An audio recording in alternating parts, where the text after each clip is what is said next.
2021 ஜூலை 29 இந்தியாவின் சமூக நீதி வரலாற்றில் மறக்க முடியாத மகத்தான நாள். மருத்துவ கல்வியில் இதர பிற்படுத்தப்பட்ட மாணவர்களின் 27% இட ஒதுக்கீட்டை உறுதி செய்த நன்னாள். சமூக நீதி கொள்கையில் உறுதி, அசராத உழைப்பின் அடையாளம். நம் திராவிட மாடல் நாயகர் தமிழ்நாடு முதலமைச்சர் மாண்புமிகு முத்துவேல் கருணாநிதி ஸ்டாலின் அவர்கள் தந்த வழிகாட்டுதலில் உச்சநீதிமன்றத்தின் மூலம் வென்று வந்த நாள். கல்வி, வேலைவாய்ப்பு, அரசியல் உரிமைகளில் எல்லோருக்கும் எல்லாம் என சமூக நீதிக்கான வரலாற்றை தொடங்கி வைத்தவர்கள் நம் முன்னோடிகள். நீதி கட்சியாக உருவாக்கி சுயமரியாதை இயக்கம், திராவிடர் கழகம், திராவிட முன்னேற்ற கழகம் என கடந்த 100 ஆண்டு காலத்தில் ஒடுக்கப்பட்ட தமிழ் சமுதாயத்தை படிப்படியாக முன்னேற்றியது சமூக நீதி அரசியல். சமூக நீதி போராட்டத்தை மாபெரும் மக்கள் இயக்கமாக மாற்றினார் தந்தை பெரியார்.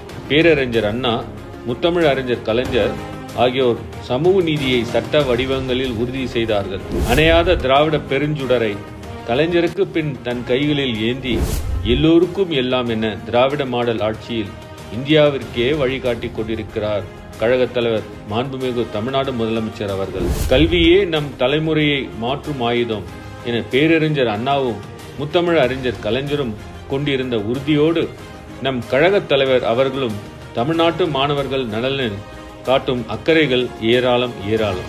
மருத்துவ உயர்கல்வியில் இதர பிற்படுத்தப்பட்ட மாணவர்களுக்கு இழைக்கப்பட்டு வந்த அநீதியை அறிந்தவர் அதற்கு எதிரான சட்ட போராட்டத்திற்கு நீ சென்று வென்று வா என்றெனைக்கு கட்டளையிட்டார். அந்த சட்ட போராட்டத்தில் இந்தியாவிற்கே வெளிச்சம் கிடைக்கும் வகையில் அகில இந்திய மருத்துவ மாணவர் சேர்க்கையில் இதர பிற்படுத்தப்பட்ட பிரிவினருக்கு 27% இட ஒதுக்கீட்டை உச்சநீதிமன்றம் வழி உறுதி செய்தோம். 2019ஆம் ஆண்டில் மாநிலங்களவை உறுப்பினராக எனக்கு மாபெரும் வாய்ப்பை அளித்தார் கழகத் தலைவர் அவர்கள். ஜனநாயக கடமையாற்றும் முதல் உரையிலேயே மருத்துவ படிப்பிற்கான அனைத்திந்திய தொகுப்பு இடங்களில் OBC இட ஒதுக்கீடு கோரிக்கையை வலியுறுத்தினேன்.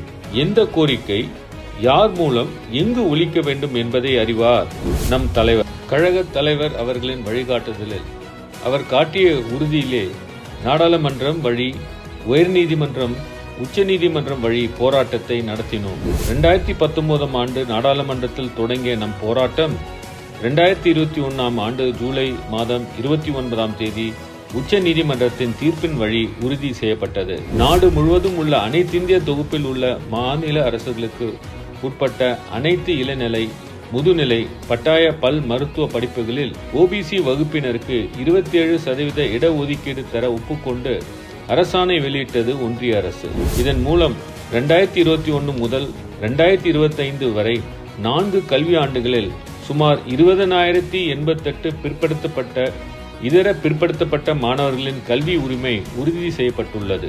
வரலாற்றின் பொன்னெழுத்துகளால் பொறிக்கப்பட வேண்டிய அந்த சாதனை போராட்டத்தை நிகழ்த்து காட்டியவர் நம் கழகத் தலைவர் அவர்கள். ஆட்சியில் மட்டுமல்ல, உறுதிமிக்க செயல்பாடுகளும் இன்று இந்தியாவிற்கே வழிகாட்டும் தலைவராக வரலாற்றை தெற்கிலிருந்து எழுதி கொண்டிருக்கிறார் நம் தலைவர். இந்தியாவில் ஒட்டுமொத்த OBC மாணவர்களின் கல்வி உரிமையை நிலைநாட்டிய இந்நாள் நம் கழகத் தலைவர் மாண்புமிகு தமிழ்நாடு முதலமைச்சர் அவர்களின் வெற்றி திருநாளாக கொண்டாடப்பட வேண்டும். கழகத் தலைவரின் வழியில் சாதனை பயணத்தை தொடர்வோம். நன்றி, வணக்கம்.